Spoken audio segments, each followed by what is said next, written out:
various iterative techniques available for solving linear equations.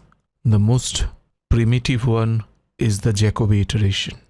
Although this method is very old and initially proposed by the famous mathematician Jacobi, this method is still very useful today, especially when we use parallel computing. This method is simple and its convergence can be exactly tested, theoretically deduced. In Jacobi iteration, we solve AU equals B system starting with an initial guess of the unknown U vector. The initial guess of 0th iteration value is given by U0. And then the kth iteration U is given by k minus 1th iteration U plus certain correction. This correction comes from a residual divided by AII, which means this is the diagonal term of matrix A in row I. And the Ri, which is the residual of equation I, is given by right hand side of equation I minus left hand side of equation I. If the U k minus 1 is same as the exact solution, then we understand that Ri will be equal to 0 and thus there will be no correction necessary.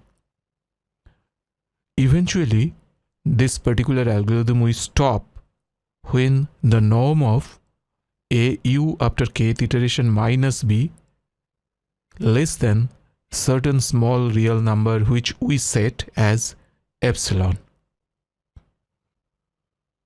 So all iterative methods starts with an initial guess of U0, and then all iterative method create a sequence of U0, U1, U2, etc. At the end, we wish that after kth iteration, AU k minus B will be equal to 0 as k tends to infinity. But in reality, we cannot iterate infinite time. So after a finite value of k, whenever we see that norm of AU k minus B is less than an user-defined small real number, we stop our iteration there. This criteria set by norm of AU k minus B less than E is something that we call convergence criteria or stopping criteria. In this course, we will learn two iterative techniques. In this lecture, we will talk about Jacobi, and then in subsequent lecture, we will talk about Gauss-Seidel type method. As I said, that Jacobi is a very fundamental technique, and then Gauss-Seidel attempts to improve over the traditional Jacobi technique. In our upcoming homework, we will use Gauss-Seidel to solve a small linear system. At the end, we will also see that how Gauss-Seidel method can be accelerated using a technique that we call successive over-relaxation. So let us see an example of Jacobi iteration. Let us start with two equations, two unknown. This is a very simple system. 10u1 plus u2 equals 11 and u1 plus 10u2 equals 11. It's easy to see that the exact solution of this system is u1 equals 1 and u2 equals 1. We select equation 1 for u1 and equation 2 for u2, which means that when we use equation 1, we'll simply assume that u2 is known and we'll only calculate the value of u1 from equation 1. If we do so, then u1 is given by 11 minus u2 divided by 10. In the same way, when we are in equation 2, we use equation 2 to calculate u2, and thus when you are using equation 2, we assume that u1 is already known. So u2 will be given by u11 minus u1 divided by 10. Now that we have set the stage, we can write now that u1 after kth iteration is 11 minus u2 after k minus 1th iteration divided by 10. Similarly, u2 after kth iteration is 11 minus u1 after k minus 1th iteration divided by 10. So our algorithm is now ready, and we start with a reasonable initial guess. We take our initial guess as both u1 and u2 to be 0. This is our 0th iteration or initial guess. So our next step will be to find the value of u1 and u2 after iteration 1. After iteration 1, the value of u1 will be given by 11 minus u2 of iteration 0 by 10, and u2 of iteration 0 is 0. So this is essentially 11 by 10, so 1.1. Similarly, u2 after iteration 1 is given by 11 minus u1 of iteration 0, and we have taken u1 of iteration 0 to be 0. So u2 is also 11 by 10, means 1.1.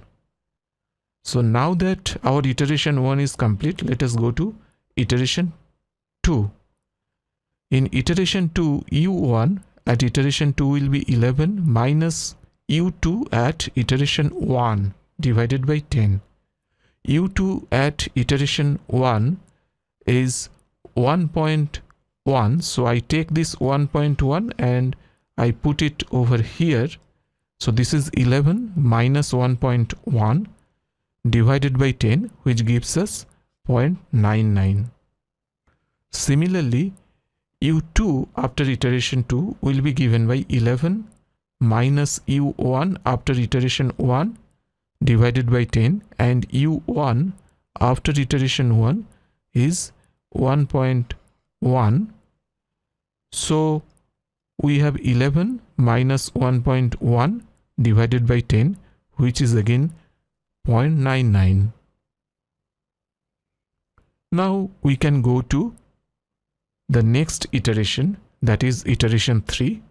u1 after iteration 3 is 11 minus u2 of iteration 2 divided by 10, which will give us 1.001, and u2 after iteration 3 is 11 minus u1 after iteration 2 by 10. u1 after iteration 2 comes from here, and once again I get u2 after iteration 2 to be 1.001.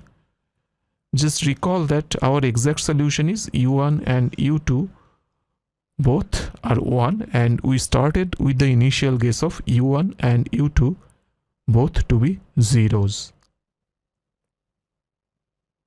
Now we can move like this, and we see that our fourth iteration values, both u1 4 and u2 4, will be 0.9999.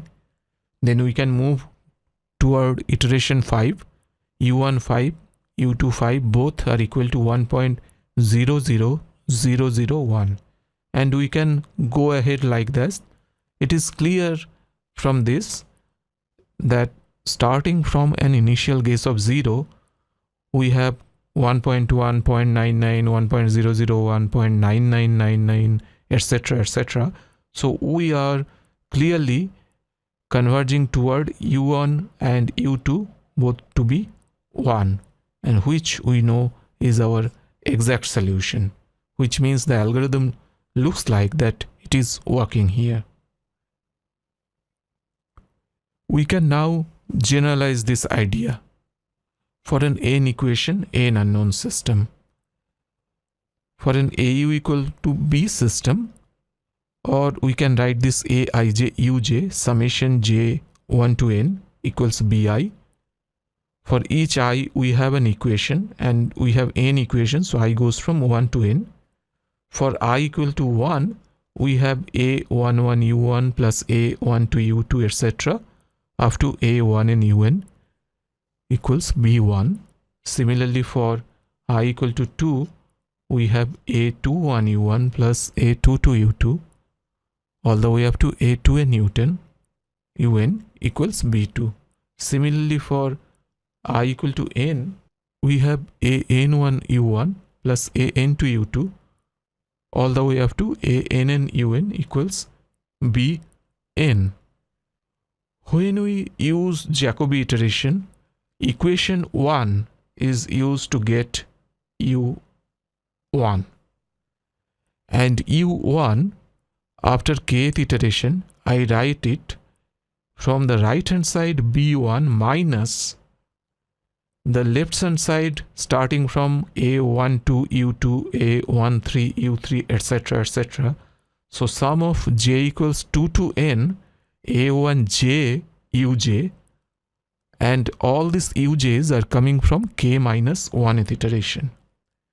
Once I take this entire part a1 to u2 to a1 and un to the right hand side, I now divide the residual b1 minus all this term by a11, and that gives me my u1. So once again, the u1 after kth iteration is b1 minus all the remaining terms in the left hand side of equation 1 that do not contain u1. I take everything on right hand side.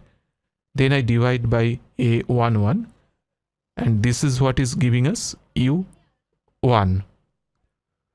Similarly, we can move ahead and use equation 2 to find out u2.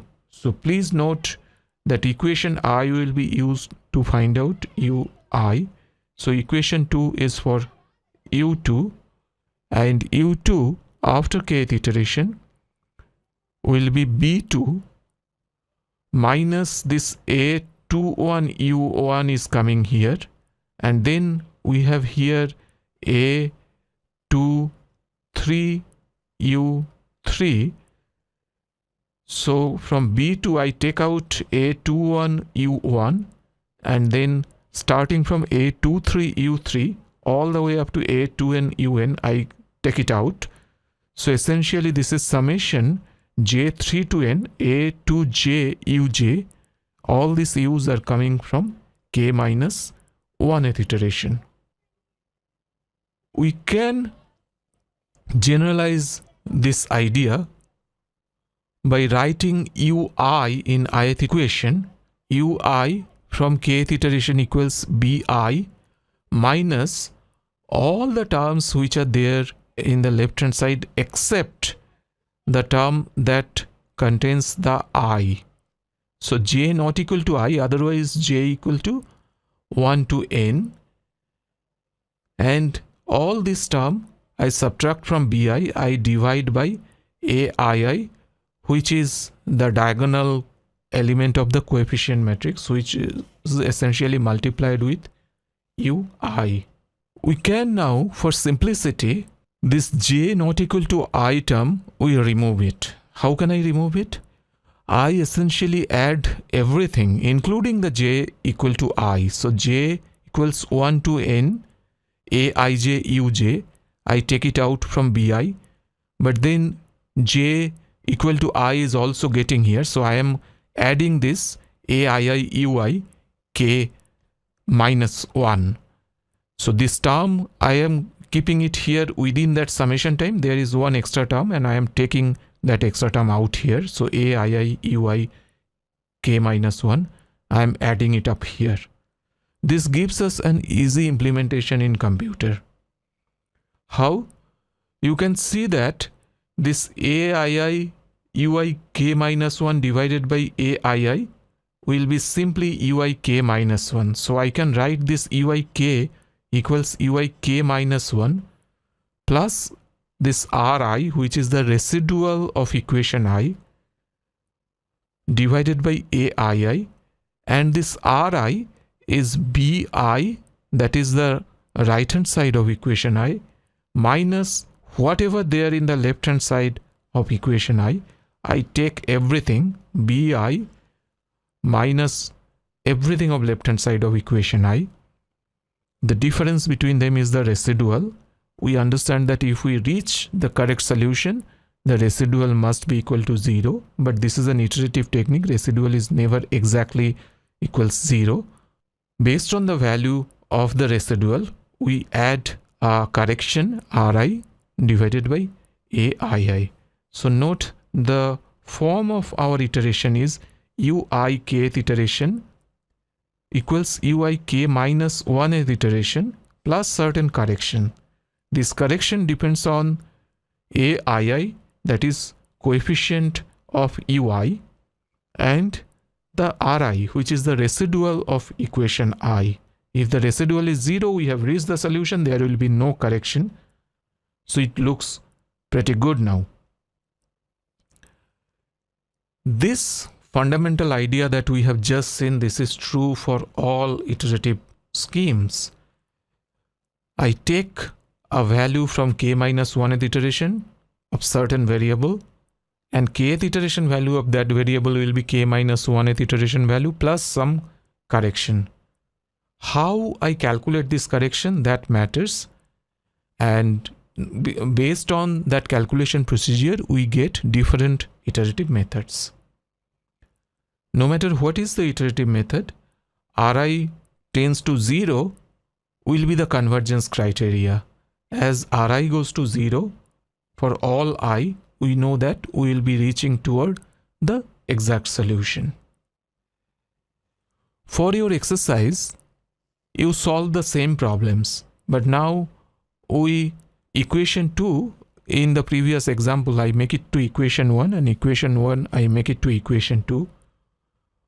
If I arrange in that way, then u1 is 11 minus 10 u2, and u2 is 11 minus 10 u1. You carry out 3 iterations here and check if the results are converging. We know that the exact solution in this case will be same as before, u1 equals 1 and u2 is also 1. After that, you write a pseudocode for Jacobi iteration. That's all for now. Thank you, and I'll see you in next class.